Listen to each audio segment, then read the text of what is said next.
We're back again with an episode of the Futureshock podcast, episode 3. As always, DTM and CFT. Well, another episode of the Futureshock podcast. Decided to get Wednesday night Warzone out of the way a day early on Tuesday night, just due to work schedules on both of our ends. But either way, we got the show done and out of the way, thankfully. Donald, do you mind, as per usual, sending me the link? Oh, yes. That's true. Okay.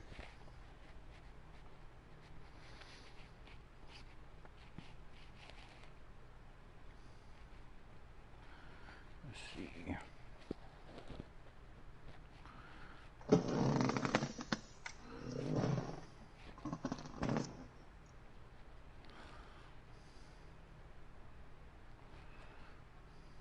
There we go.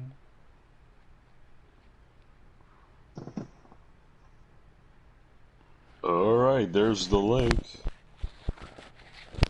But either way, a lot of interesting things going on currently in the world of professional wrestling, so I'm sure you have a good starting point for this, because there's just been a lot going on. Well, the first point, probably the most shocking thing that happened this week in professional wrestling was the FCR becoming AAA Tag Team Champions. Well, here's what I was telling someone before. I don't really associate FTR with AAA. I just don't really see them as a lucha-style tag team. They're not. That's what's the great thing about it. They're like, they're anti-lucha. That's a thing. So them going to an all-lucha company is kind of hysterical. Yeah, and if you ask me, I mean, you talk about how great it is, but to me it's like, this is breaking tradition in a lot of ways for AAA. They usually don't let anyone who's not a luchador and doesn't know the lucha libre style of things, have a title, let alone even compete in a AAA ring. It's kind of great. It's going to go under the heat. I don't know how long it'll last. Honestly, I don't know that it will last for a long time. It's guaranteed they're most likely to be a filler champion, to be honest. Yeah, it's probably just to get the belt to another face team. After AAA, Dragon Lee and what's the other one's name showed up in AAA, won a tag title shots against the Lucha Bros. I think everyone thought that's who it was going to be this past Saturday. Yeah, and there were a lot of leaks and stuff suggesting that it was going to be them. Because they kind of fit the description that Andrade gave, the whole friends with masks. And when you know that they were in line for the titles, you kind of get excited thinking, well, maybe it is them, And ultimately it wasn't them, it was FTR in Power Ranger outfits. That's kind of shades back when Ed and Christian won the titles. As the Conquistadors, yeah. That was back in 2000. So, yeah, that's going on. But something I was really wanting to talk about kind of comes from the ratings. Because you see, of course, as per usual, SmackDown and Rampage both on Friday nights. SmackDown always goes first, and then Rampage follows. They usually don't go head-to-head. However, Tony Khan decided to do a pre-show for his TV show, which is, kind of rare. You don't really see that in professional wrestling, a pre-show. But the buy-in was meant to be a competition with SmackDown for the last half hour of the show. And if you go look at the ratings, AEW's YouTube show actually, during that 30-minute time period, defeated SmackDown. I mean, can you blame it? Daniel Bryan versus Suzuki, come on now. Well, yeah, I'm not denying it. I mean, it was a good show. I'm just saying, here's the thing, and I've seen a lot of people posting about this on Facebook. They're kind of upset that they're throwing together, and this is my problem with a lot of AEW stuff. Hmm. They always throw together these dream matches, like pay-per-view caliber, but they don't give them any sort of build. They're just impromptu matches. And, it's kind of annoying because, you want stuff like this to have a build. And when they don't have a build up to it, it feels kind of pointless. It's just like, this is clearly a cash grab. I mean, that kind of thing. That's what it feels like. Like, you need to have a proper build, and I know you can agree with me to an extent Oh on yes, this. guaranteed. I mean, Bryan Danielson versus Suzuki was fine and all, but, what's the point when there's no story here at all? Like, Suzuki's been doing his own thing in AEW, having that little mini feud with Jon Moxley. Yeah. So when he came in and he did this program with Bryan Danielson, this one-off match, Hmm. it kind of threw me off because it's like, where in Okay. this storyline plan does this match fit? Besides the fact that Tony Khan is just trying to compete with WWE. Here's the thing I see.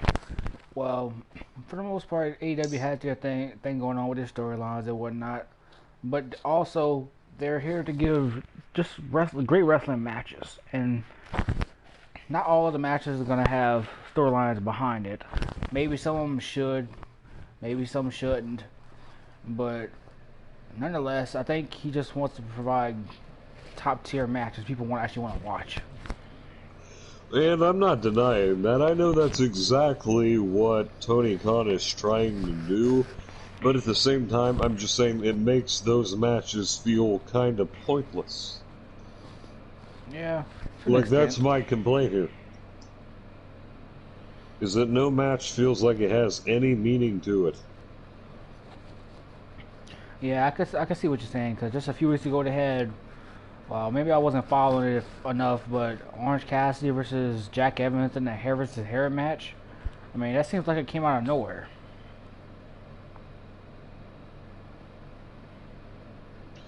Yeah, the hair versus hair thing, it's like, why? What is the point behind the hair versus hair match? Like, it feels completely stupid. Like, a lot of things in AEW feel completely I stupid. mean, if you do it correctly, a hair versus hair match could work, but it needs to be built up properly. It seems like this was just rushed in, like you were saying, no build up really. There was some No build up, build up and but pointless. not enough for just hair. It just looks like a random stipulation.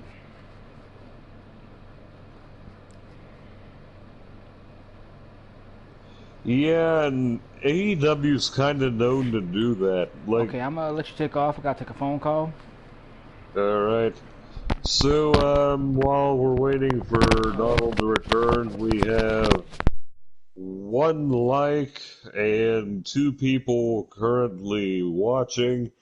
So, live chat, why don't you guys, or the two that are here, why don't you guys, say your opinion on this? I mean, what are your thoughts on AEW just throwing random matches together for the sake of ratings? I mean, do you feel like some of these matches need a build like I do? Or, I mean, are you like Donald where you kind of, you like it either way? I mean, I'm not saying these matches are bad. I'm just saying I feel like they need a build to them or these matches just become pointless.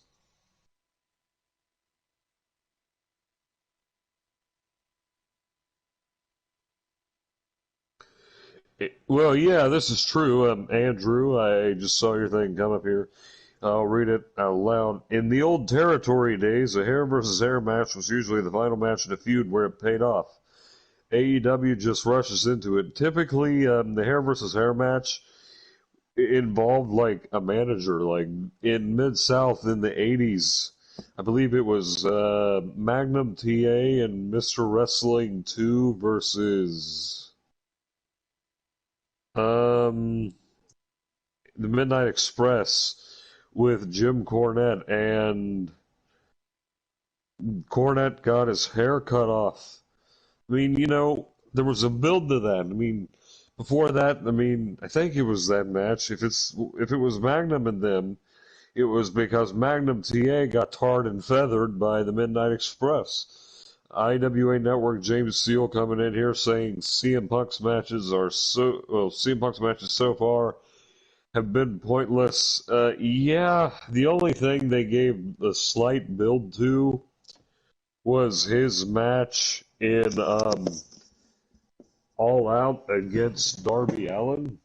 Besides that, there really hasn't been much of a build to anything that CM Punk's been doing since he returned.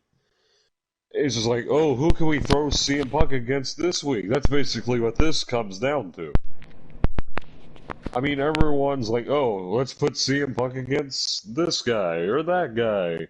And I think CM Punk would do great against this guy. Like, that's cool and all, and I don't mind them having these matches, but if they're going to put CM Punk in a match against, these guys, they need to give it some sort of storyline build. Like, if they're going to put him against, say, MJF, I want to see CM Punk versus MJF for the sake of the promos and the promos only, but I think there should still be some kind of build.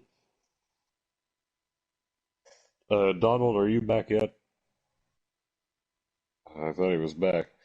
I heard a little bit of noise, so I thought he was back. So I guess just me and the live chat still for a few more moments. Andrew agreeing with us about CM Punk. I don't think he should have been made into a novelty act like Brock Lesnar, but I agree that CM Punk should be used for big matches, but at the same time, Tony Khan's not going to do that because he knows Tony Khan is going to make a lot of money by by having CM Punk on Dynamite and Rampage, and I mean the ratings are off the roof for every single show CM Punk is booked in. So regardless of it, people still want to see CM Punk.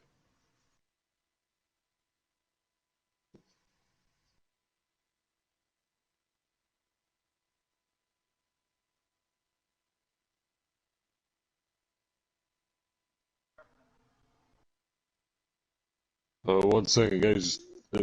Listening to the stream make sure it sounds okay.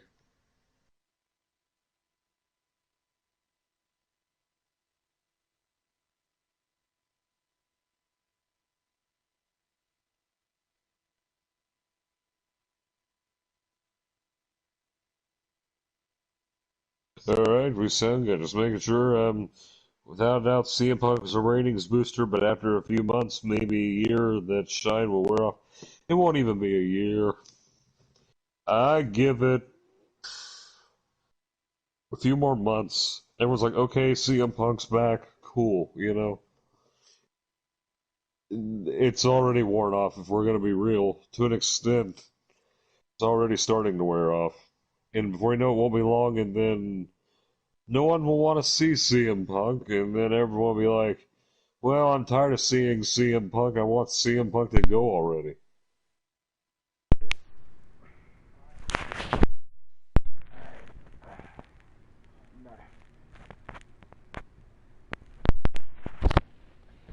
You there, Donald?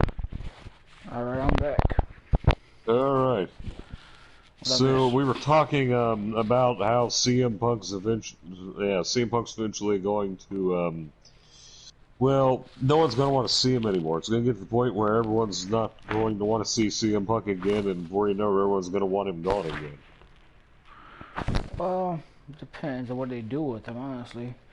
We were talking about how matches. in James Seal, when he was here, in his opinion, CM Punk's, by what I'm gathering, he just doesn't think CM Punk is being used right. Well, the only thing I think it started off right with Darby because that was a good match, but the Daniel Garcia thing, I think they're building up the younger talent and stuff, but I mean, Daniel Garcia has potential, but I think if they're going to put him against CM Punk, they should give him at least some sort of story to, go with it. yeah. It seems like instead of a retirement tour, it's a return tour. I honestly don't think CM Punk is going anywhere again anytime soon. No, but they CM Punk is, yeah, I agree. He should have been The a honeymoon part-time period's guy. about to end, to quote Andrew. Yeah. I mean, I think the only thing people really want to see, and I was kind of alluding to it while you were off the mic, Donald, Hmm. I think the only match people really want to see with CM Punk is MJF and just for the promos. Yeah, for sure. MJF. Let's see, who else could possibly do it? Maybe Miro if built right. Miro and CM Punk, that may be interesting, but Brian Danielson. Omega. Omega, yeah, of course down the road, yeah, but right now, no time soon.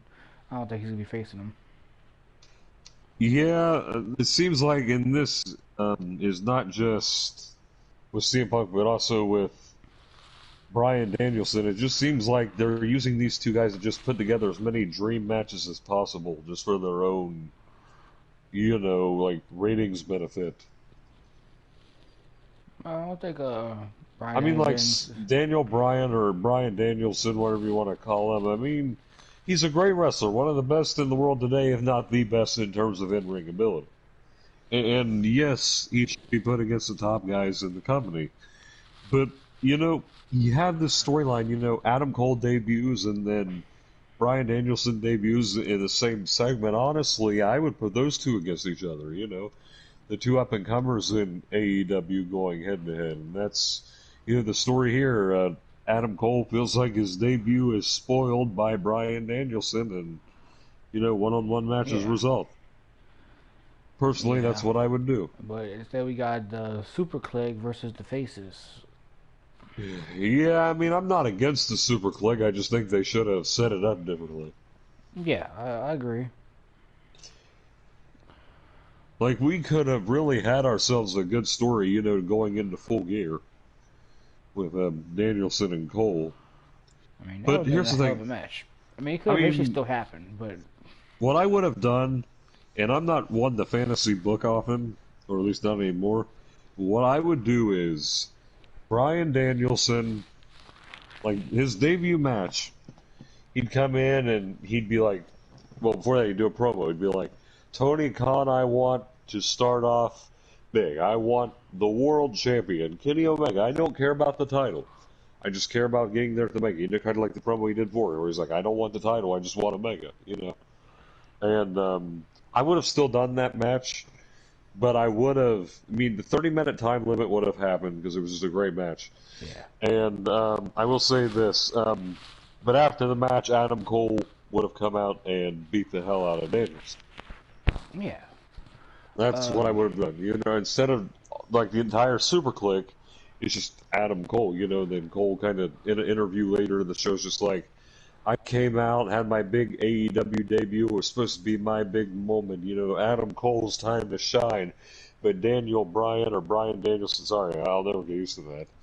Calling him basically calling him a glory hog, and talking about you came in here and you basically, you know, overshadowed my debut, and I'm not gonna lie, I'm unhappy with it, that kind of stuff. A build like that, and Adam Cole feels like Brian Danielson, has something personal against him, kind of leads to a, personal side rivalry, for the elite. yeah. Okay. Hmm. Let's see.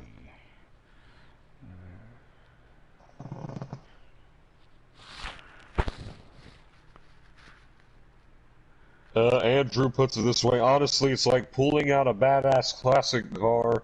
Seeing it occasionally is amazing, but every week kind of kills it. I mean, it's a good comparison. Yeah, it's a good comparison, but I think what they should have just did with CM Punk. This is what I would did to keep him scarce, keep him around, but keep him scarce. At the same time, was to have him on commentary pretty much every week, and then we get the guys and the talent from AEW pretty much some confrontation happens at the announce table. You know, kind of like Yeah, Powerhouse like, Hobbs did.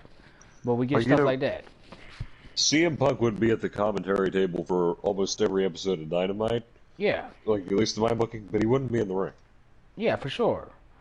Like, I And mean, then unless the story was right, he wouldn't be wrestling. the Powerhouse Hobbs thing made sense because I mean he attacked him at the announce And there table. was a build.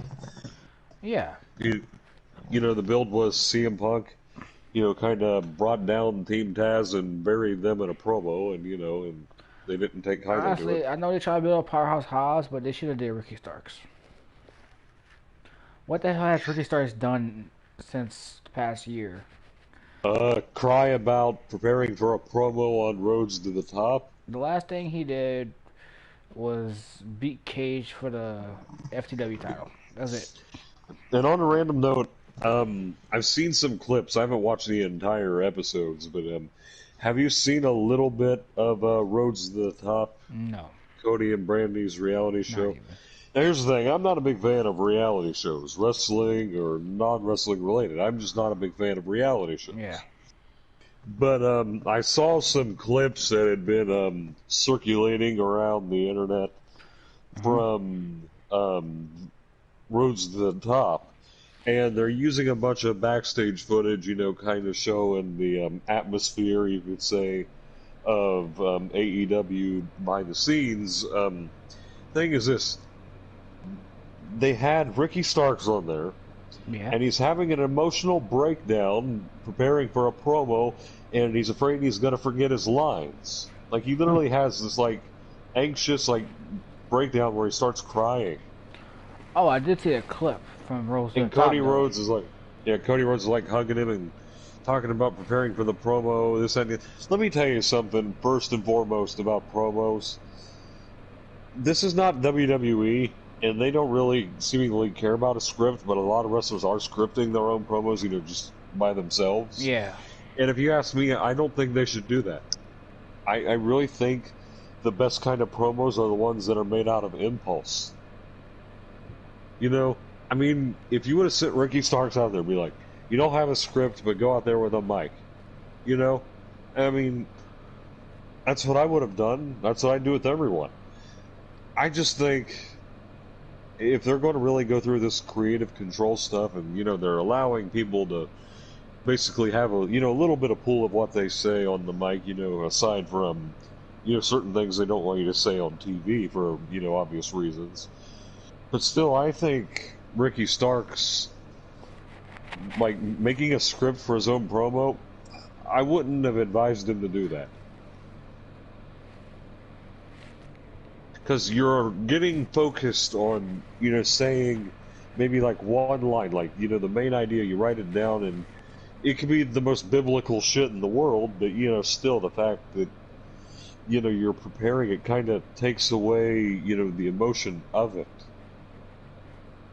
You kind of get where I'm coming from here to an extent. Yeah, I understand where you're coming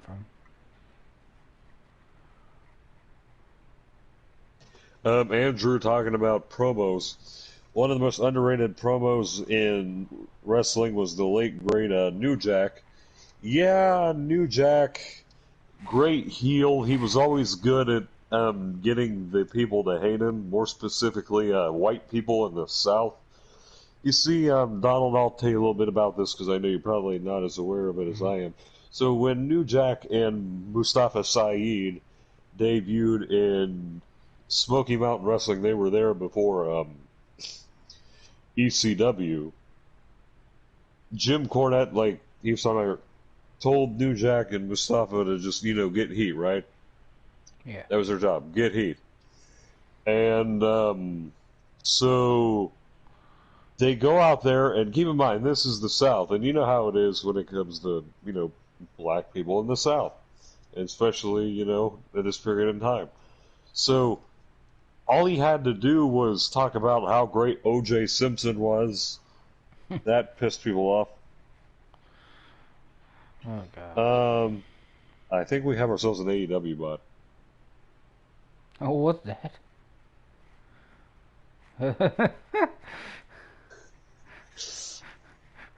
I just I wasn't reading the name. I thought it was just Andrew again. Well, welcome AEW Slam Zone. Like, I'm not against the FTW belt, are you? I mean, it's pointless, but I mean, I mean, I'm not against it. I mean, reason being is because of its past with it's ECW. Mr. Michael Miner. Oh, I thought we had one of those random wrestling bots. I've seen them. Well, my apologies, Michael. Okay, but either way, I'm talking about New Jack. So he would go out there talking about how great O.J. Simpson was right after he got her arrested, or accused of killing Nicole Brown. Yeah. And one thing he said in a promo that kind of made me laugh my ass off was, "I've got a college degree and a criminal record." Or something about that made me laugh my ass off. College education and a criminal record, I think it was. It was funny as hell. And you see, it got to the point they kept saying all this terrible, evil stuff, about white people, right? Because that's Yeah. what they were told to go against. It got to the point where all the local cable stations had to put this disclaimer on the screen that said, "The views of the gangsters do not reflect the views of Smoky Mountain Wrestling or this local cable station." I mean, it got that bad, and Wow. and that's called getting heat. That's called heel work at its finest. It wouldn't cut it in today's day and age. No, I mean in today's day and age, probably not. I don't really think people would, enjoy it in today's day and age. They wouldn't really take kindly to it, to say the least. But yeah, New Jack's one of the best at promos. But if you want to talk about the greatest mouthpiece in real wrestling, Paul Heyman. Yeah, I agree. Paul There Heyman. is, I mean, there is no debating this. You give Paul Heyman a mic, and you're going to have a sold-out arena the next night because of it. Paul Heyman can get people to channel raw emotion, and Paul Heyman can also get people to hate him and hate his client. Now, a lot of managers have the ability to do this. I mean, this is not a Paul Heyman exclusive trait. Jim Cornette was good at that. Bobby Heenan was good at that. But Paul Heyman is so good when it comes to promos. We're talking, great, smooth delivery. We're talking wonderful wordplay. What I mean by that is this guy, I mean, the English language is his best friend. And that's what makes Paul Heyman so good, is his extensive vocabulary. Bobby Heenan and Jim Cornette and them, great promo artists in their own right, and they're probably just right under him. Greatest manager of all time, excuse me, is without a shadow of a doubt Bobby Heenan, in my opinion. But there we go. I had something in my throat. So Bobby Heenan, greatest manager in my opinion, followed by Jim Cornette, then Paul Heyman. But promo-wise, Paul Heyman. If we had to just put promos into consideration, Paul Heyman. Like, this is not a debate, in my opinion. There is no debating just how good Paul Heyman is on the mic. I mean, just look at the work he's been doing on SmackDown in recent times. Is he talking as often as he used to? No, but when he talks, people listen. Paul Heyman and Roman Reigns are carrying this story on their back with their promos and their promos alone. If their promos were garbage, this storyline would have fallen flat on its ass months ago. And I think we know that. They're what's keeping this whole thing alive.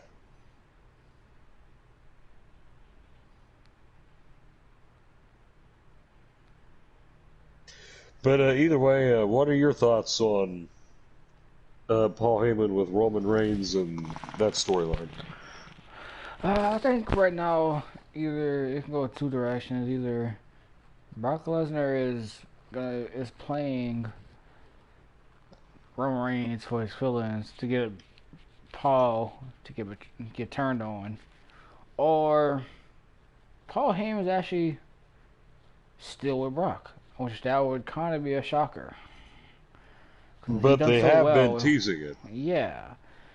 I But mean, the only reason we're even speculating it at this point is because of the constant references to Paul Heyman, that Brock Lesnar makes, and Paul Heyman's ringtone was Brock Lesnar's theme. Remember that a few weeks ago? yeah, I remember that one. No, that was more than a few weeks ago. But Big Yeah, E but had the fucking that was that face that he made. Oh my oh my god. goodness. I mean, Paul Heyman carrying all that on his back. I mean, I had to I mean, say, if you but wanted an example for those watching of Paul Heyman's promo work, go watch the promo that Donald I played this for you one night at a party and you went and watched it by yourself.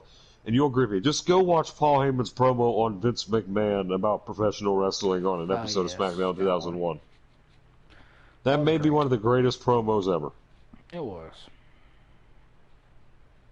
I mean, he's like, you took Hulk Hogan's blood and made Titan Towers. You stole Bret Hart's dream and got yourself an airplane with WWF written all over it. And you stole Shawn Michaels' smile, went global, and became a billionaire. You know, that kind of thing. But he's right. Paul Heyman was 100% right. That's what made that promo so good was this out of character, is 100% true. No lies detected. And Paul Heyman, if you want to believe Paul Heyman, I went and watched like a shoot interview he did about it. And in the shoot interview, apparently they were all in a plane. Paul Heyman, Vince McMahon, Michael Hayes, who was and still is a producer for the WWF. And Vince McMahon was trying to find ways to get some ratings in for Survivor Series. And Michael Hayes suggested that Vince McMahon let Paul Heyman basically rip him a new asshole on TV. And Paul Heyman, he came up with all this stuff.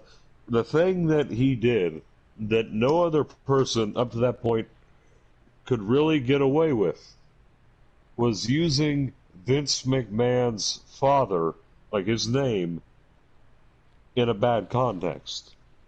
What I mean by that is, when you were to mention Vince McMahon Sr., the father of Vince McMahon, who formed the Worldwide Wrestling Federation, and basically made WWE what it is now, you have to hold his name with reverence in the company simply because Vince likes to uphold his father's good name. Paul Heyman came out and basically, reminded him that, your dad is dead, and after he died, you did the one thing that your father promised the entire wrestling industry you wouldn't do, and that's compete against him.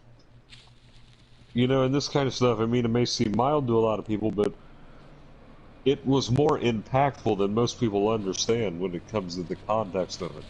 Because, mentioning Vince McMahon Sr. like that, I mean, was kind of taboo at the time, still is to this day. I mean, you don't really see anyone else using Vince's father against him in a promo, and there's a reason behind it. But, well, I mean, here's the thing. If I was a promoter, a second generation, I don't really know how I would feel about people using my dad's name in a bad context. From a personal standpoint, not from a business or professional standpoint. It really depends how thick your skin is. Well, I mean, still it's the fact that, hey, that's your father, that's your family. But, so, Paul Heyman, let me see here, Andrew commenting again. Best example of Paul Heyman's promo skills, ECW One Night Stand, when he toured in the WWE roster, was actually the 2005 One Night Stand, Andrew, not the 2006 one. The 2005 One Night Stands where he comes out and he's basically telling the entire WWE roster how it is at that point in time. Like, he destroyed Edge by simply saying Matt freaking Hardy. And you kind of have to understand the story behind this. The Edge and Lita affair was actually a real thing. That was not storyline. Edge actually was sleeping with Lita when Lita was dating Matt Hardy, and it led to an on-screen thing because Vince and them saw money in it, you know, on screen. So it became a storyline too, and eventually Matt Hardy got released from the company because they were more focused on putting Edge over, and they're probably tired of all the fighting. So Paul Heyman, after Matt Hardy got fired, name dropped Matt Hardy at One Night Stand, and that was a big deal at that point in time. And another thing Paul Heyman said in that promo that really had a lot of impact to it was when he was talking to JBL, and he said the only reason you were WWE champion for a year is because Triple H didn't want to work Tuesdays. Huh. And it's true because you see at the time, 2005, SmackDown had just moved to the Friday night weekly show, but the weekly show was pre-taped a few days before on Tuesday, you know, so the production team, you know, could edit it all together, you know, say there was a mishap or, you know, whatever, they could cut that out. Yeah. You know, basically kind of go through the show with a fine-tooth comb, you get what I'm saying? That's what they did with SmackDown at the time before it went live. Okay, I'm gonna have to step away from the mic for a second, but I'll be right back. Okay.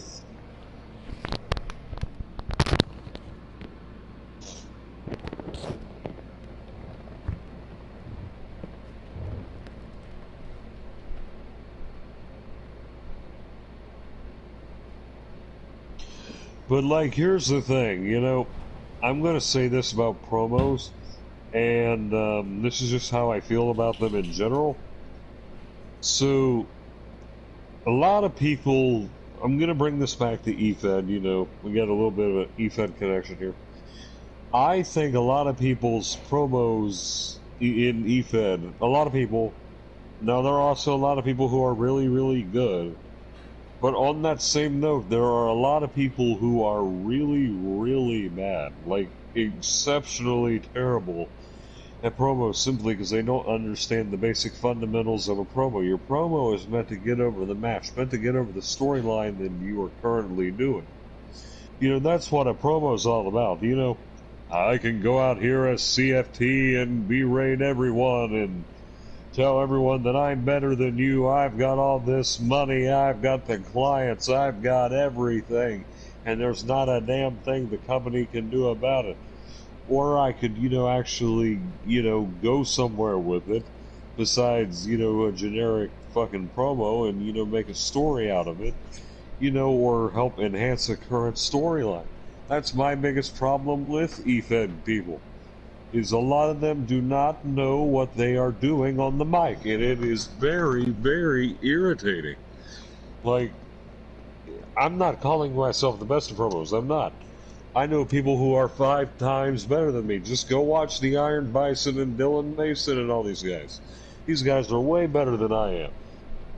But still, I have a basic understanding of what I'm doing. I mean, according to a lot of people, you know, and a lot of people in here, I've seen their work, and they're pretty good. Everyone in here, at least, like everyone that is currently in the live chat or everyone who's been interactive, you guys are very good at it. But, you know, promos in EFED have to be treated differently than a real wrestling promo. The reason being is because, you know, there are 2 different businesses altogether with 2 different approaches, you know, like EFED cannot truly be a replication of the professional wrestling experience, and it never will be.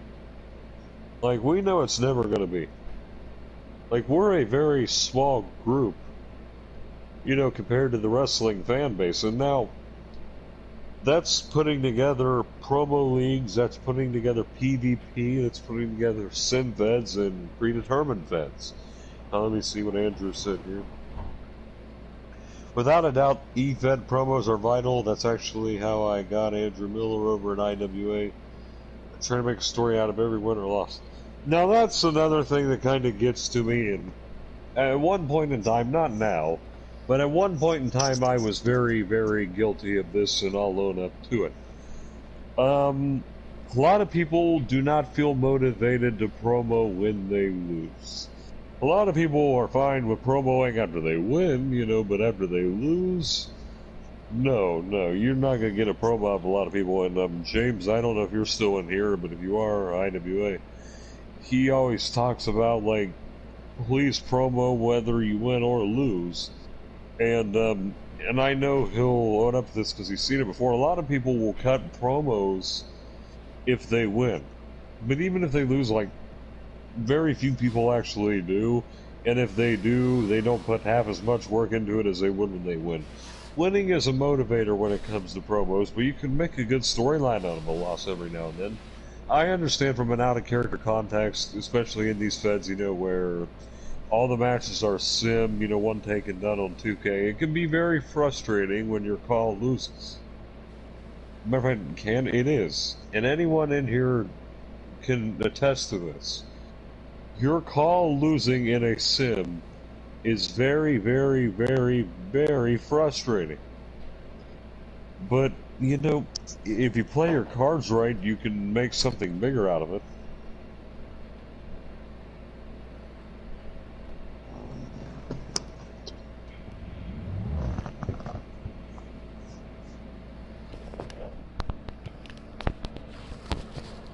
Alright, I'm back. Alright. We were just talking about EFED promos, and talking about how, and promos in general, how a lot of people in EFED seem to not really understand how a promo works, but there are also a lot of them who do. But I was mainly referring to the ones who don't really know how to, and also a lot of people out there who won't promo when they lose. Well, it's not necessary to promo every time you lose, to be honest. No, I'm not saying that. There are some events that require, you know, more promos than others. I mean, it doesn't mean hold up the company over a loss. You get what I'm saying?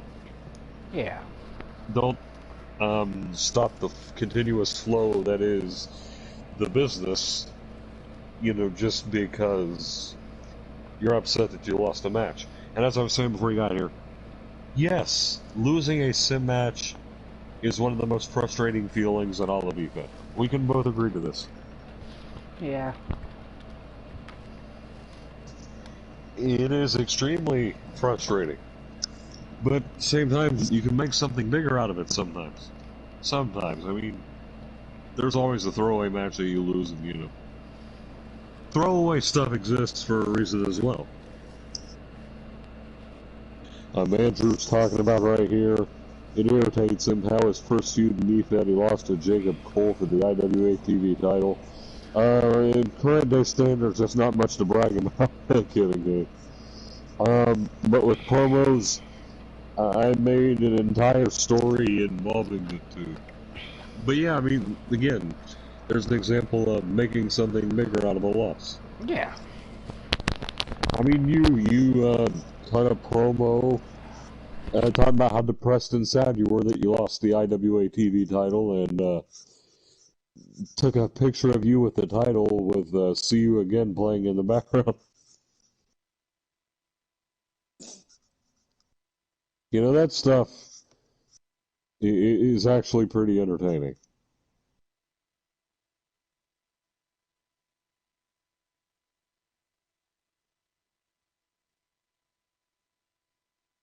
We got 2 people in the live chat right now, 3 likes. Kind of surprising for this late in the evening. Alright, we'll be having Mr. Ryan Still join us very shortly. Thanks for the warning. And we'll have a little bit to talk about character development. A little bit more to talk about this time. Oh yeah, we were wanting to finish that discussion, which is why wait till he gets here. Well, we have the Q&A here, so also we'll open up a Q&A session at the end if anyone is here. Or throughout the video, whatever. Yeah, that's the thing. So if you have any questions for us about EFED, about anything. It doesn't have to just be EFED or professional wrestling. It's just ask us anything. Go ahead. Any questions for Donald and I, ask away. You have but to ask.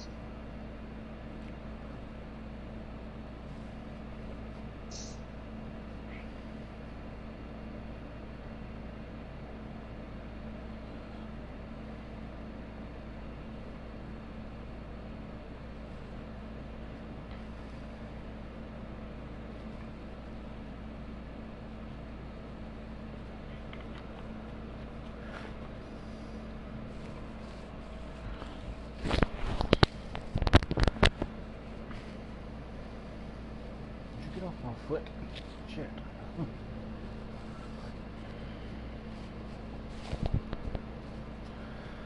Andrew, I really don't know how you're able to remember all this. Right. I mean, shit, I don't remember what I was doing in EFED 2 years ago.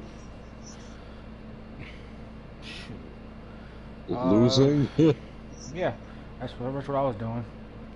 I was being jobbed out and 3'd up.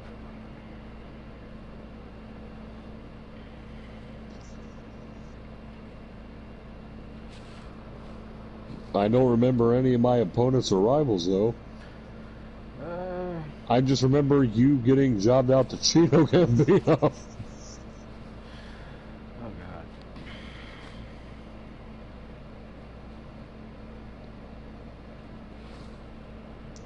It comes to building Andrew Miller's backstory. Still, like, do you write this down? Do you, like, write down every single match and result? That's the only way I think I could ever remember that.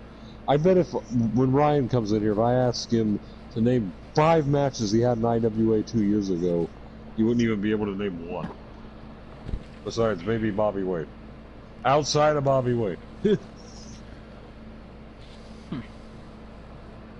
I really cannot name that many EFED matches I had a couple years ago. I don't even remember the stories I was involved in.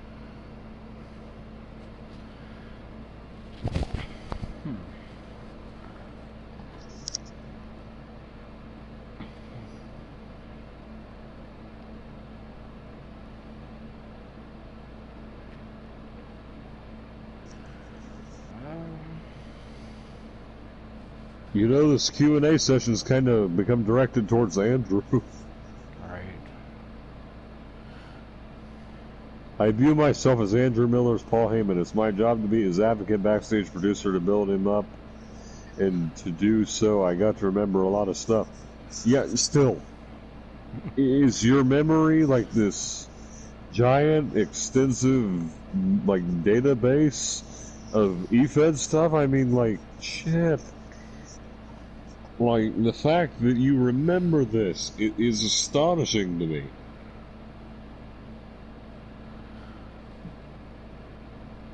I don't remember a single thing.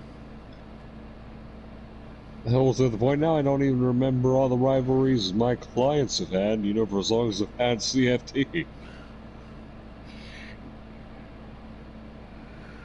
Yes, this is including my stuff in PvP as well. So, basically, you remember... What? You remember almost everything you've done since 2016. There's no way. There's no way.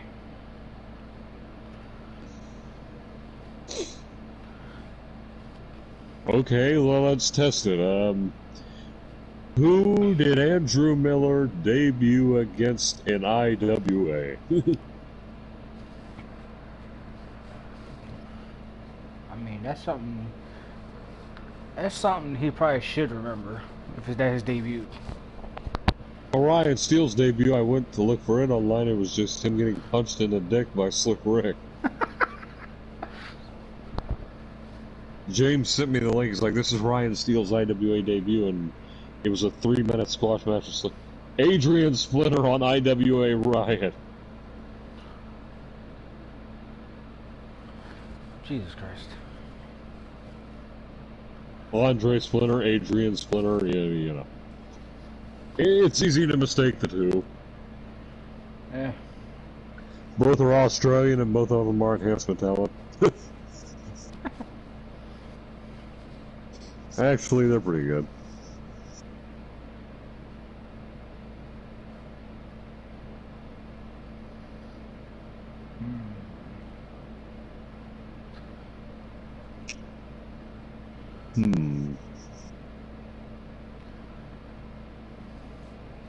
Name 5 EFED legends that Andrew Miller has defeated.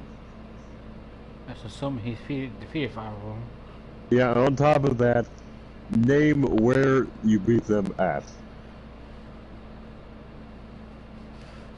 Yeah, that gives him a little bit more leeway, not just IWA or whatnot.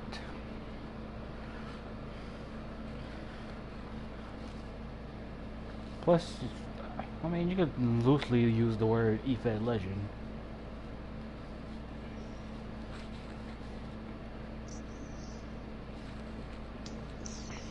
It's a very subjective term. But whatever you define as a legend, you know. Will King, KSJ, Joe Rivers, Bobby Wade, Nova Race, Slick Rick, Caleb Shaw, Chris Hunter. Well, yeah, that last one didn't age very well. Most were in IWA, but some were in ECWP. I've never heard of that. As well as Lit. Caleb Shaw, you know, Caleb Shaw's employed by 3WA, and so is Bobby Wade. Yeah, that's true. Caleb Shaw. The man who single-handedly ended Malin Mania in 3WA. Do you remember that? What? Malin Mania in HWA? No. So, Brett and them were teasing the arrival of this big rookie from the biggest E-Feds in the world. They didn't say which ones. They just said big. Yeah. Malin, and the guy comes out and he's doing his entrance, and then Caleb Shaw runs in the ring and knocks his ass out with one punch. Oh yeah, I remember that now. That was back before HWA shut down, where it just went a whole different direction than what it was.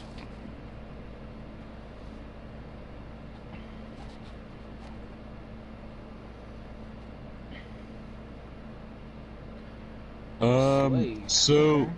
He's beaten Slade, so Another 3WA talent. And a former world champion. Yep. So if you can carry that success over here in 3WA on 22, yeah, I don't think it'll be long before you're champion. Right.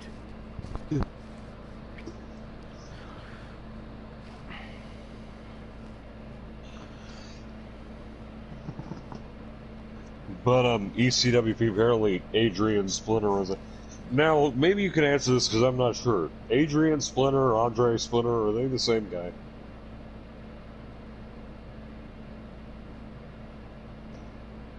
Like, or are they different?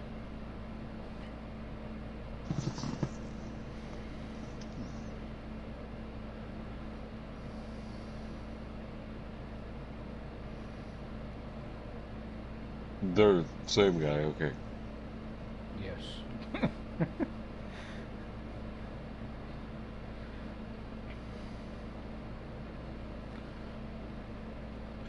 So, yeah, again, I cannot remember anything from EFED, and this guy remembers everything he's done since he started. Shit. That's pretty crazy. Like, this guy needs a freaking medal. You talk about loyalty to your cause, you know, and devotion to it. Like, a lot of people in EFED, they don't even watch most of their matches. Like, you know, they're in so many places, but then there's Andrew, who I don't think misses a single show anywhere, if he knows Miller's going to be on it. I just see a fucking him in his own little basement with a big 3 dozen monitors lined up on top of each other. One has ECWP, one has IWA, one has LIT, one has CSWA, and one has 3WA.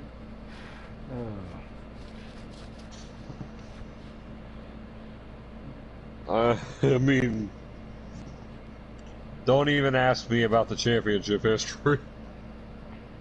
Go ahead. Enlighten us. Actually, we'll ask. You said don't ask, we're asking. Go ahead. On top of that, name every single person that you beat for the title, you know? No. There you go. Oh, God. If he can really remember everything, then he should have an easy time remembering every title he's That's won what I and can who he type beat. out. Let's do it a little at a time. I'll DM you due to text space. There you go. Yeah, that's a smart move right there. Yeah, I don't think he would allow it here. I mean, it'll take What up you the probably whole need to do, Andrew, is you probably need to, like, do what some people do, and that's just, like, make, like, a Google Doc and, you know, put all of your, achievements on there so if anyone asks, they're, you know, handy. That's what I did. I sure wouldn't have remembered that.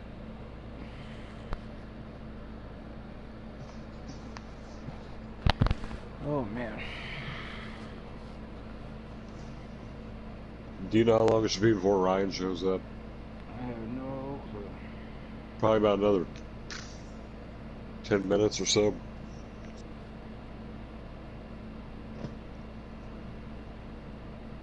Message him right now.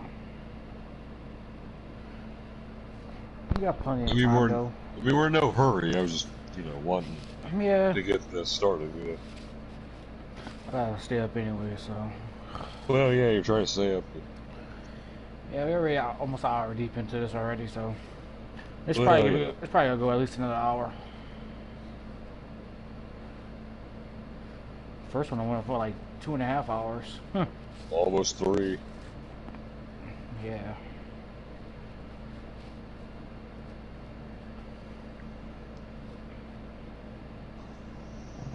And on top of that, it seems like Andrew, based off of like my observations of him, he remembers everyone's call name, like, you know, like right away, which that would be hard for me when you're just getting to know somebody and, you know, like I have to be told their name a couple times before I remember it for good.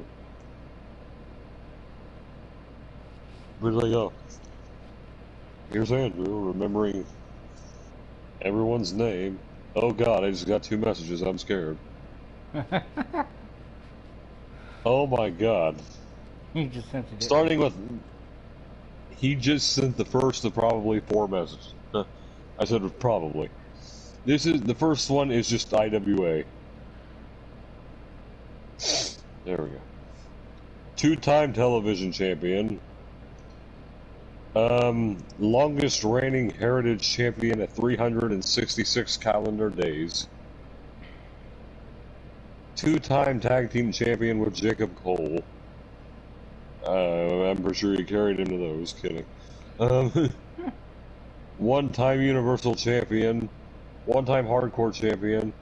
Held the 2nd TV title, Universal title, and Hardcore title while also holding the first reign as Heritage champion. So he won all those titles while also being... Oh my God. ACWP, excuse me. 3-time world champion. 1-time Intercontinental champion. 1-time Union Jack champion. Union Jack. Yeah. I don't know what it Lit. is. He was the Mayan American champion, which he held for nearly a year.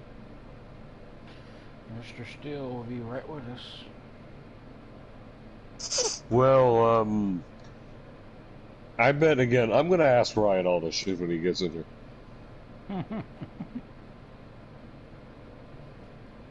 Second ever Grand Slam champion in IWA, 2-time IWA Hall of Famer.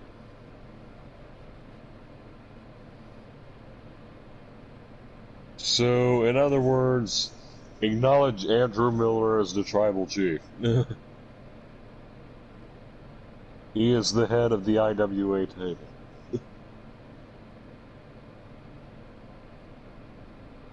Well, Ryan would like to think he is, but I'm pretty sure Ryan Steele has never beaten Andrew Miller. And there's always opportunities, especially from next season. Watch, it still won't come. Hey, anything can happen. By the way, he finally beat Ryan. Well, yeah, after 3 years. It only took 3 years. It'll take another 3 more before they release him again. You know, it would be nice, Andrew, if you were a walking encyclopedia of all things IWA, because your knowledge would be very, very helpful when it comes to a bunch of other people when we're trying to remember things in conversation. Like who Ryan Steele actually beat for the Universal Championship when none of us can truly remember.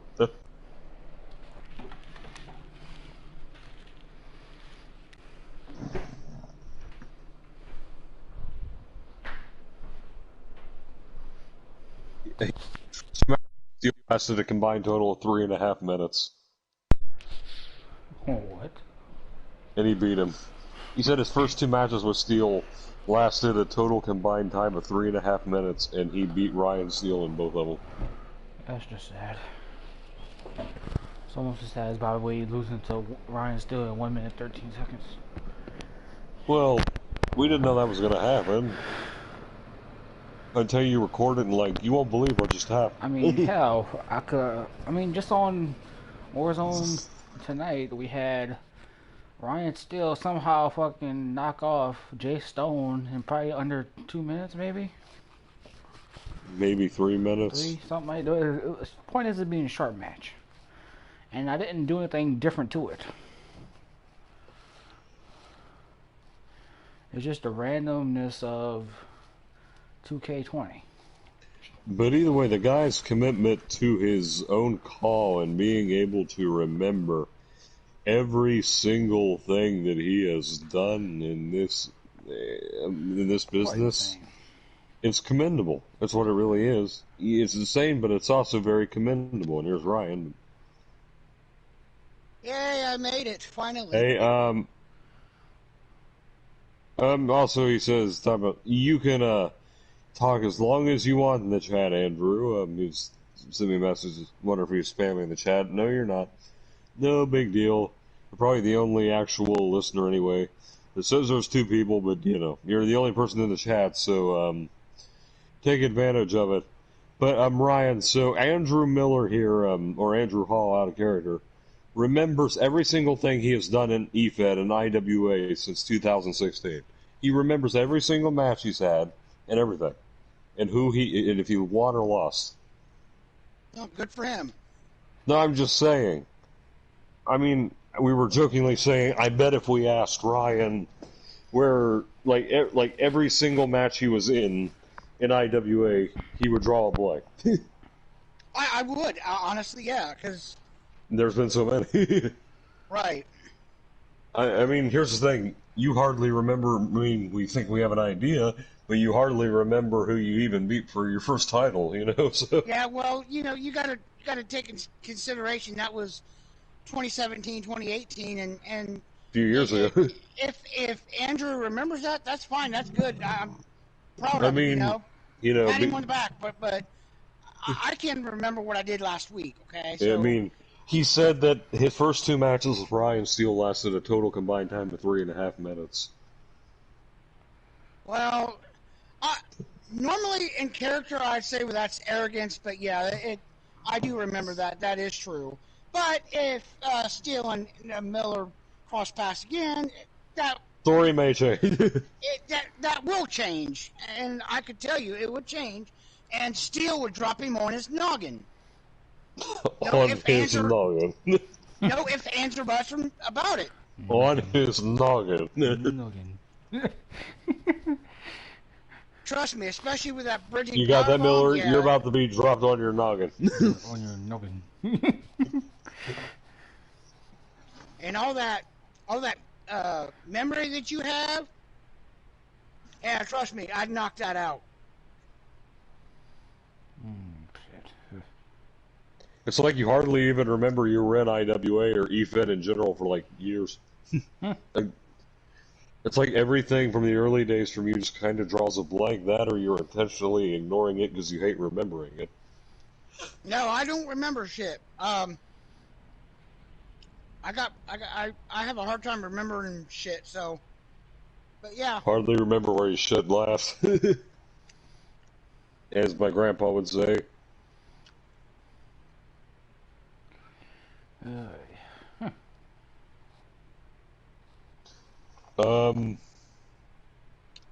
Steele managed to drop Miller asleep.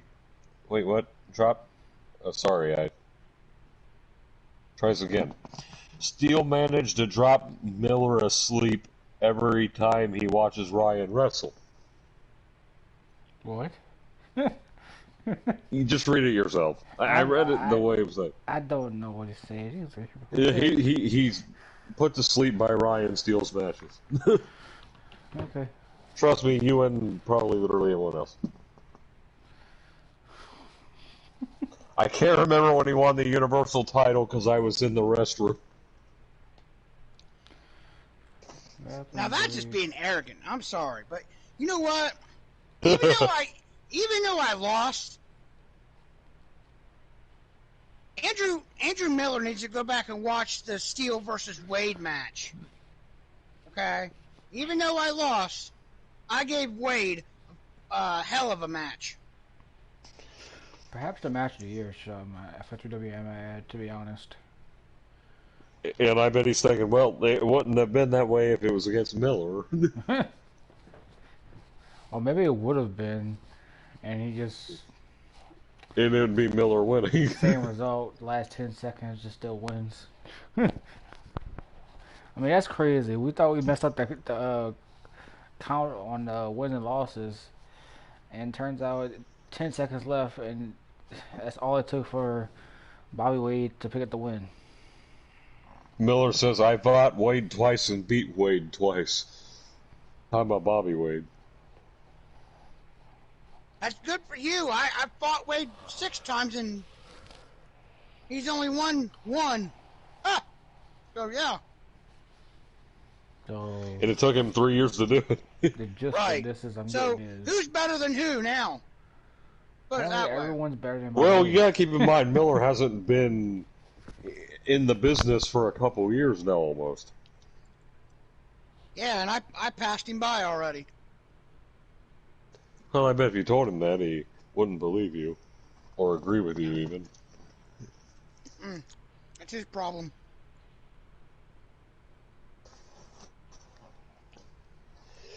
It's like you really, really want a match in 3WA with Miller when he debuts.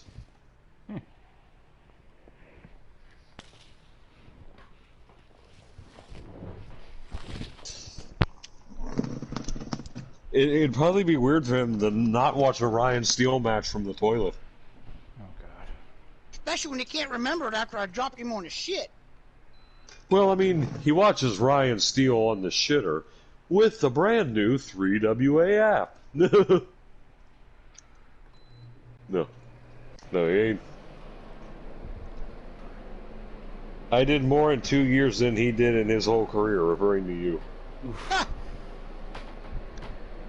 Apparently he hasn't watched me in the last year and a half. So, Andrew says, mind telling Ryan his achievements. He sent me his list of achievements, Ryan, so he could brag about them to you. 2-time IWA TV champion, 2-time IWA Heritage champion, longest reigning Heritage champion at over a year, 366 days, 2-time tag team champion with Jacob Cole, 1-time Universal champion, and 1-time Hardcore champion. And he held the TV championship, the Universal championship, and the Hardcore championship while he was the Heritage champion. So, yeah.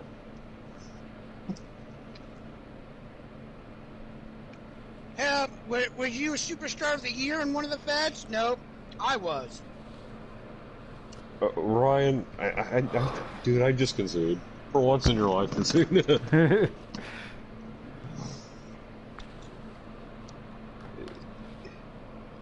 Miller's got you beat. Not by a long shot. Well, Notice it was done all in IWA. so if I've got long list of here, shit. so if 3WA has a show in March, like Donald, I know you're having different specials and stuff probably next year, you know, to fill in the gaps between pay-per-views. What's the March show? Is that Critical Collision? I believe that's, let me see. That's April. Yeah, April. And that'll probably be our first pay-per-view on 22 because of, Yeah, you know, the the way special could be the calendar- King of the Ring, which is Proving Ground. And is that before?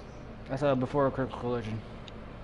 So if we're on 22 on Proving Ground, Well, the first maybe thing, that would be good for Miller versus Steele. well, you gotta realize it's coming out right in March, so it's not gonna happen right in March. So probably the first pay-per-view is gonna be Critical Collision in April.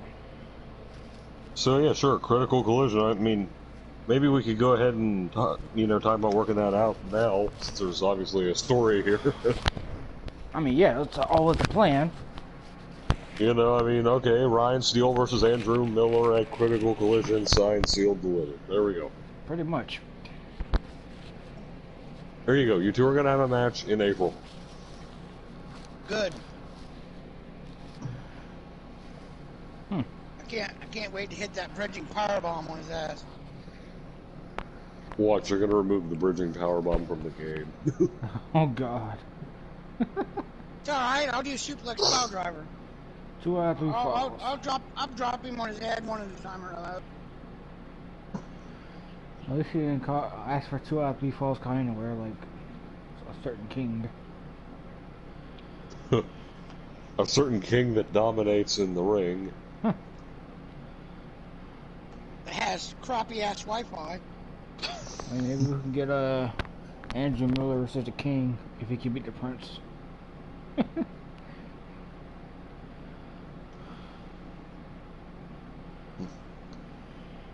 2 out of 3 falls against Steele.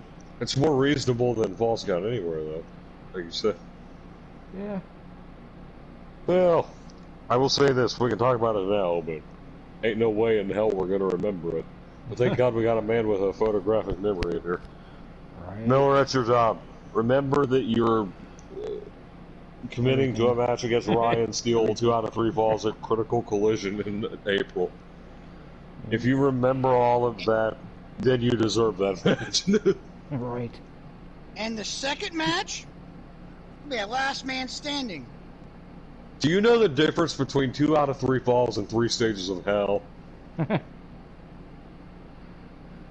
I'm going to say the second fall is going to be... Oh my God. Ryan. What? Ryan. 2 out of 3 falls is not different stipulations. It's just 3 falls. Like, it's basically having 3 one-on-one matches. Damn. If he can get that far. I just got out of work, okay? Leave me alone. 3 stages of hell versus Miller. They need to put that back in the game, I'm telling you that right Well, now. the thing is, we like to reserve 3 stages of hell for the main event.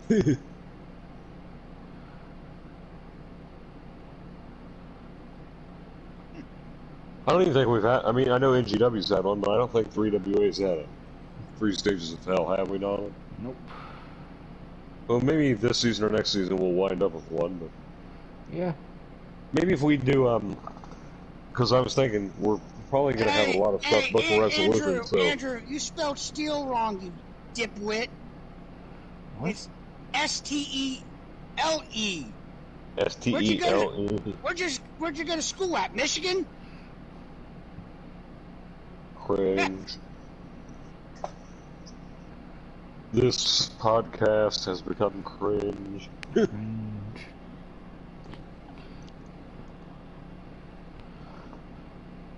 Here, you two talk just for a moment. I gotta put the mic down for a moment. Alright. Damn right I'm top of the line. Remember that next time.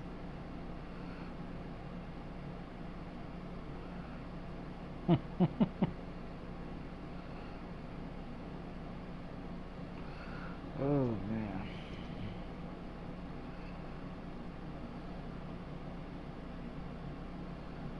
Let's see.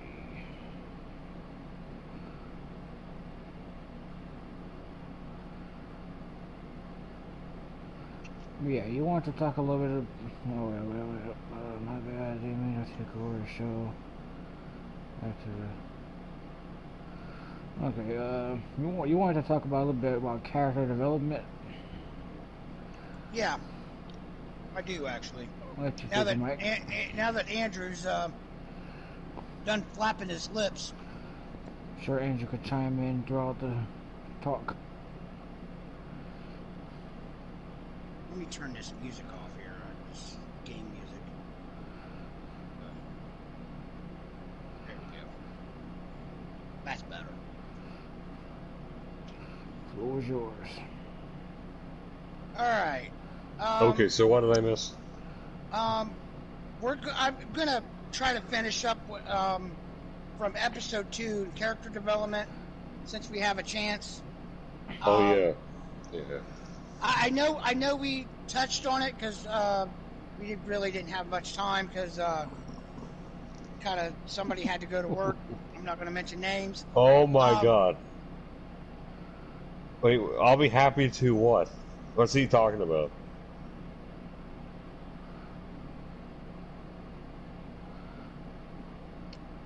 I wasn't on the mic. What's he talking about? What? He said, Andrew says, I'll be happy to. After all, someone in this chat needs to have a decent call.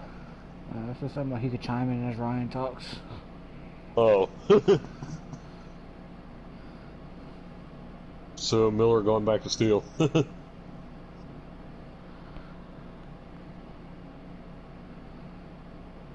the floor is yours, Ryan. And not Andrew Miller. This dude must be twiddling his thumbs sitting in a chair somewhere, because Oh, he probably is. I mean, yeah, and he has 3 dozen monitors watching all the EFEDs. and notebooks writing down every single match and the result in the storyline.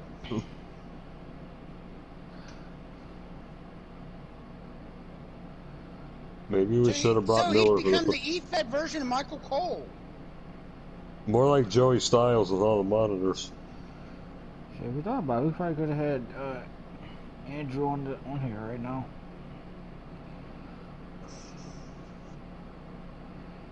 Shit. You know what? Open invite. Andrew Miller, I've got your gamer tag. You use one of your 3 dozen monitors to come on here. Well, I just sat back and died laughing. There goes the character development discussion. Well, no, you can still have it. We're just going to let Andrew Miller have his own say. Go ahead and invite him to the chat. You got invited there, buddy. So here, I'm working on it. Speak your mind. I'm working on it, Ryan. I'm not a very fast person. Some could say you're slow.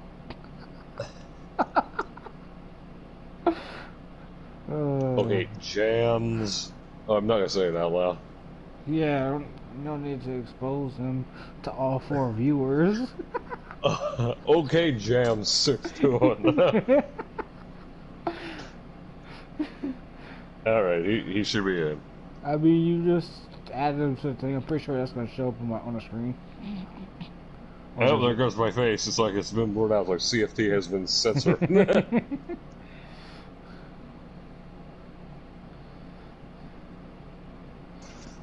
Yeah, I mean... There you go. Instead of typing all that shit, just talk. If we're talking about character development, let's let the man with the photographic memory and the guy who doesn't forget anything that's ever happened in the history of EFED.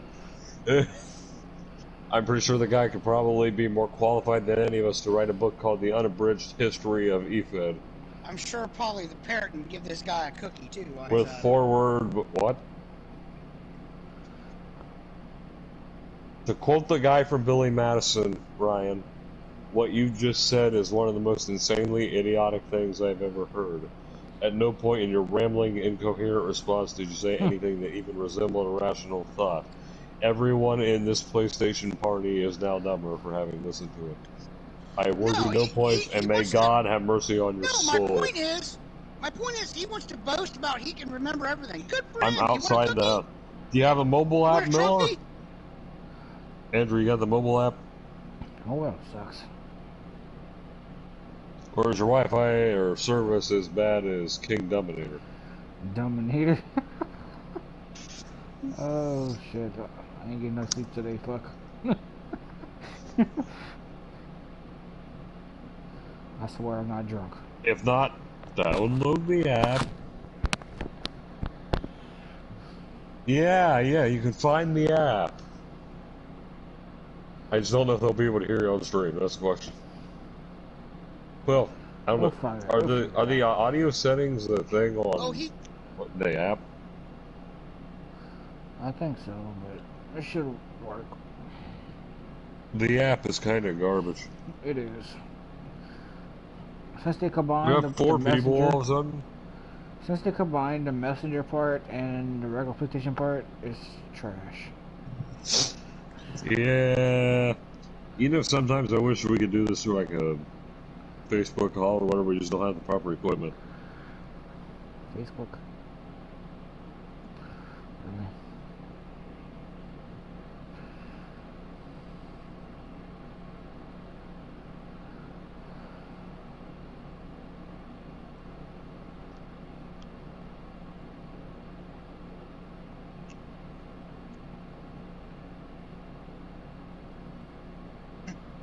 Go ahead, he take us out the discussion and he'll hop on. So, again. Okay, so, yeah, for real. You can finally start the discussion 5 minutes later. 5 minutes later. Alright. Talk about character development. Come on.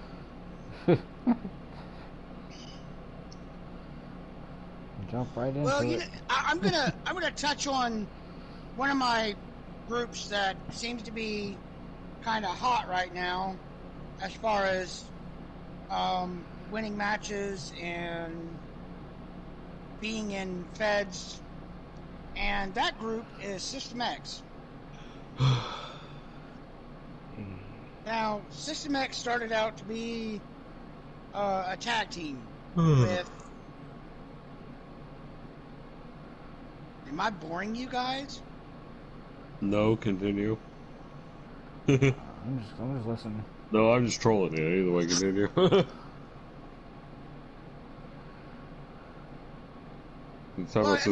I mean, the other day, Hayden, you was wanting to know interesting story about Arthur Armstrong.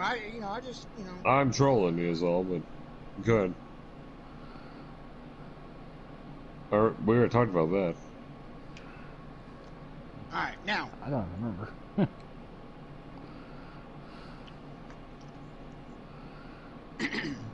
What are you eating? I'm eating pickles and hot dogs. Ew. Oh. You sick little puppy. Hey, I'm not talking about my emotional support dog. What? You got ketchup and mustard. Pickle with ketchup? Yeah, why not? Oh. Yeah. Oh, yeah. You guys don't like pickles? No, I don't like pickles. I feel chills going down my spine. As he's talking about pickles. I still have an onion in there, too. Ew. Pickle, onion, ketchup, mustard. That's a weird mix. No, it's not.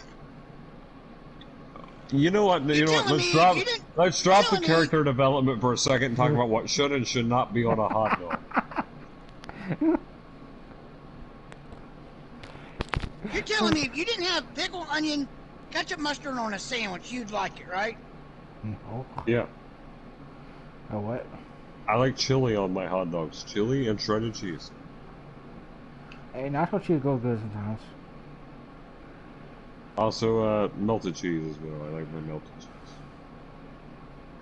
But, okay, let's get to the character development. You're talking about System X, and all the stuff they've been doing in EFED recently. They've had a lot of success in WWE 2K20 Empire Tomorrow.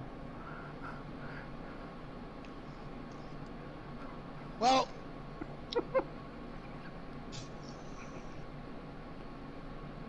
Mind sending the invite again? Andrew, if you go to your parties option, you'll see that we're in a chat. Notifications. Yeah, it's not possible for me to send it again without me removing you. It's not actual invite. Like, you don't get an invite anymore because PlayStation decided that it hates us. Yeah. And, yeah. Mine gets an invite occasionally. so before APW closed, and we all know what happened with that, so I'm not going to discuss that part. I definitely didn't kill APW.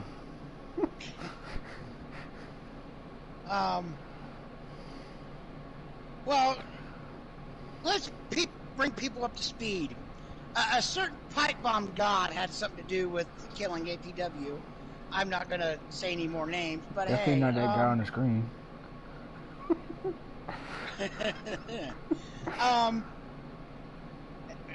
Well, it could be. But before APW closed, Hannah Blackwell had won the APW Women's title. And her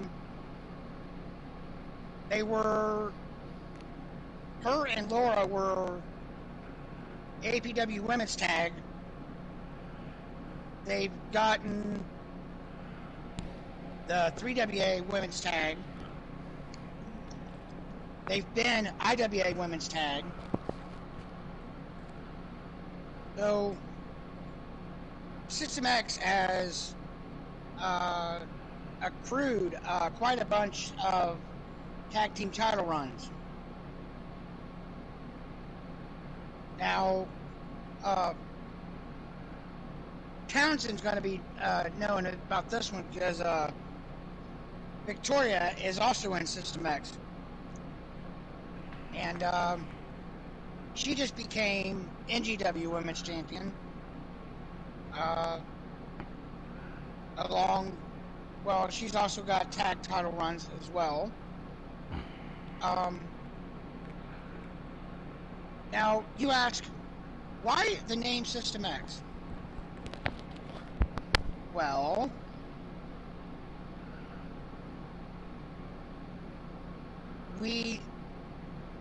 myself and Rashid, better known as Pamela Severns, and also better known as Rock Leo and Matsudas.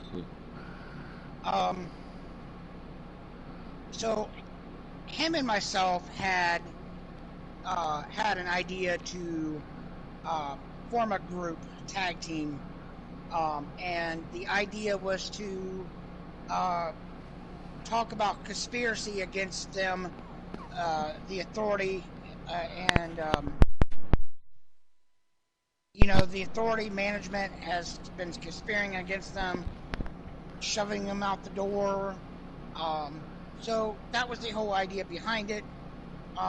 When Rashid had left, I had tweaked it and changed it a little bit, and apparently my tweaks and changes has gone overboard as far as popularity. Everybody seems to like them, so that's that. Now, since we only have one person in the chat, I'm not going to ask any questions. We got 4, technically. Well, if anybody has any questions, please feel free to chime in. There you go, finally. Shadow, 1996. Yeah, that's the other account Miller wanted me to try to use. There we go. There we go. Okay, Ryan, this is your time. Address what needs to be addressed. from podcast to shoot. Here we go. Yeah, we can hear you. Can you hear me?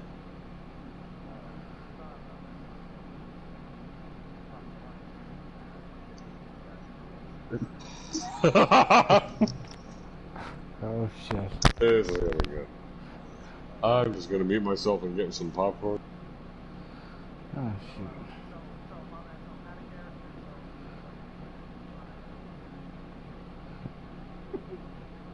Okay, so, real quick, I really can't. I'm sorry. Andrew, so, for some reason I can't hear you on the, stream. Broadcast. So, the best way to fix that is, just message me a screenshot of what you see right now on your phone, and I can show you how to get there. There's a way to do it. Huh.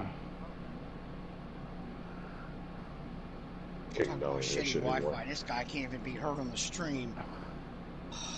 That's weird because.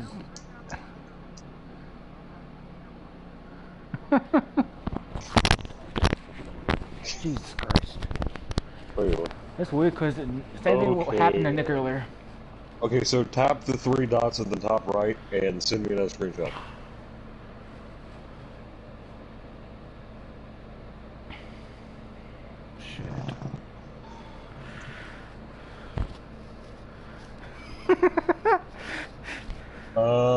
Messages, add to party.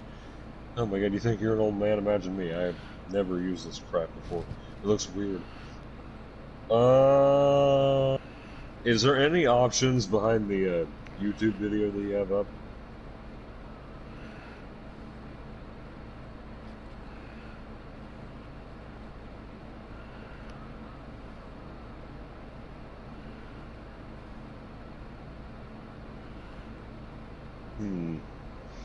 Tap yourself, like, in the chat. Like, you see where it shows, like, that icon of yourself? Tap yourself and see if it comes up with any options.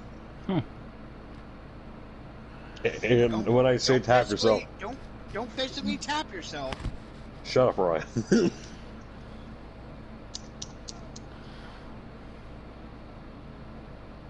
See what happens when you view profile. See if there's, like, anything there. This is weird. I mean, it shouldn't have him music. So we'll try it this way. So wait a second before you talk, and we'll see how this sounds. Okay, so right now, let me try this, and I'll give you a countdown and then talk. Okay. Okay. 3, 2, 1.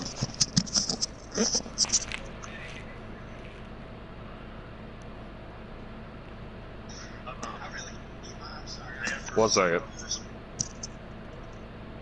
One second. We can hear you. We're just trying to. Let me see. One second. We can hear you. We're just trying to. Let me see.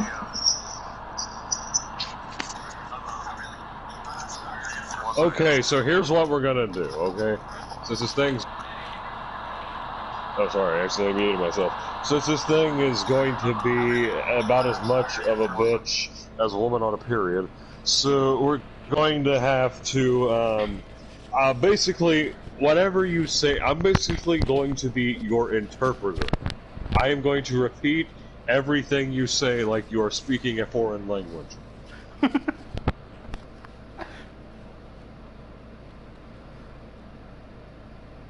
Please, for the love of God, do a country character. Yeah, trust me.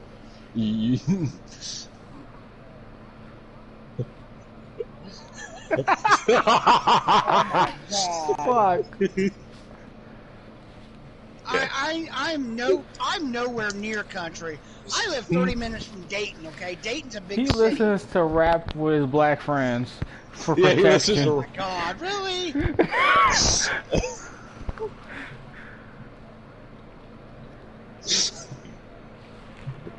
Bruh. Wow. Yo. This guy sounds like the fucking guy who used to read the sponsors on Hee-Haw. Holy crap. Oh my god. I can't even keep composure anymore. This stream is fucked. That's it with the Futureshock podcast. Ladies and gentlemen, good night. Shit.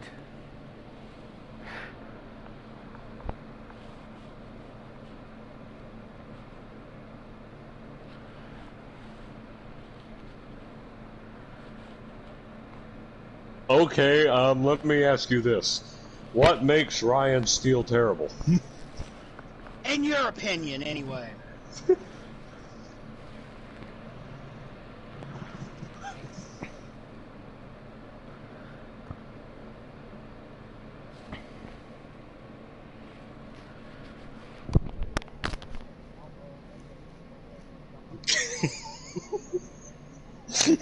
Cody Omega.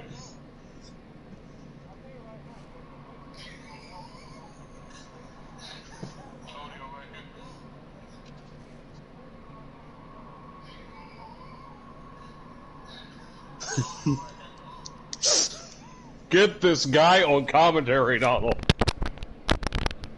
That's your new job, sir. You're hired. Oh man. You are our new analyst.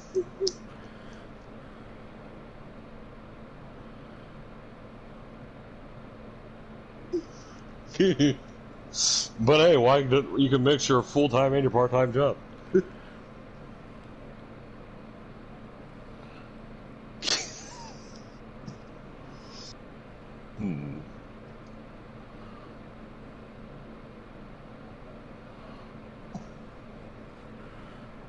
Yeah, it'd be nice if people could hear you.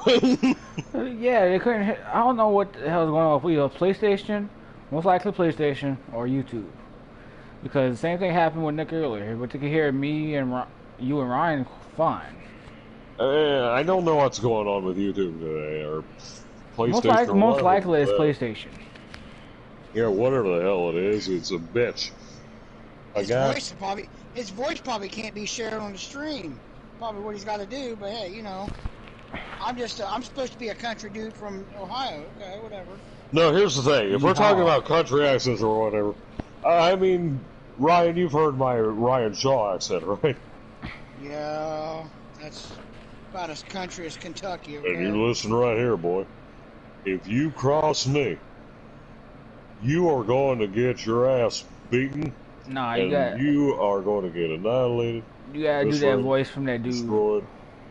Sam Stone? Yeah. The psychotic redneck? Yeah. So, Ryan Steele, you finally decided to step up to Samuel Stone. Is that it, boy? Did you finally decide to step up to me? Come on. I want to answer. Come on. I eagerly anticipate your response. Come on. So... Come on, boy. Come on. Who upped Jed Clampett's medicine? That's what I want to know. Flatten Scruggs. Yo, hey, what's that call you had? Ron Black? Yeah, do that one. It's pretty much just Ryan Shaw. No, it's different. Trust me. So you want me to come in here and be Ron Black? And talk about Andy Paul Warner.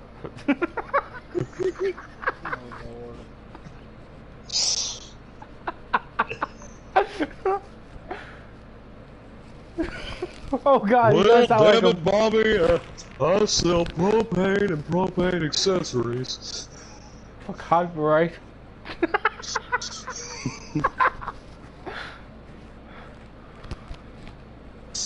The Futureshock podcast is sponsored by Strickland Propane.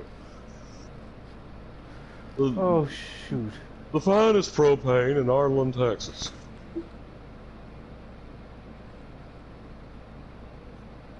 So I'm assuming we caught Andrew Miller fapping in the middle of an internet cafe at midnight. What the hell happened to the podcast? What the hell has it become?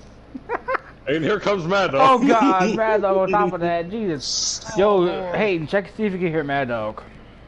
Speak, Mad Dog. Speak English. Do you speak it? Take your muzzle off. And don't bark either. Oh, I look like a motherfucking actual dog to you, motherfuckers. Well, your name is Mad Dog, so you know. You ever get pushed down a flight of concrete steps? Well, your name is Mad Dog, so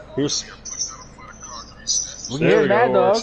We can't hear Nick, can't hear Andrew, but we can hear Ryan, me, Mad Dog, and you. Yeah. So we should probably end this podcast and just bullshit around for a second.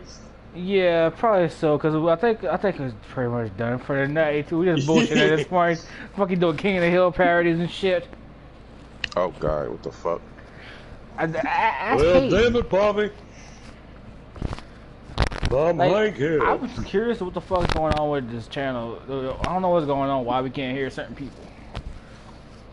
Either way, let's just call it a they night. gotta basically turn on their voice to be Yeah, shared. but for some reason that's not an option on mobile. Oh, But I don't either know way, what the hell's going on Donald, with Nick, but yeah. Donald, I'm good to go when you are. So if you wanna, Alright, bro. That's gonna be a wrap for the Futureshock podcast, or whatever you want to call this shit we turned it into. Until next time, whatever. Bye. Like, share, subscribe. Whatever, yeah, bye.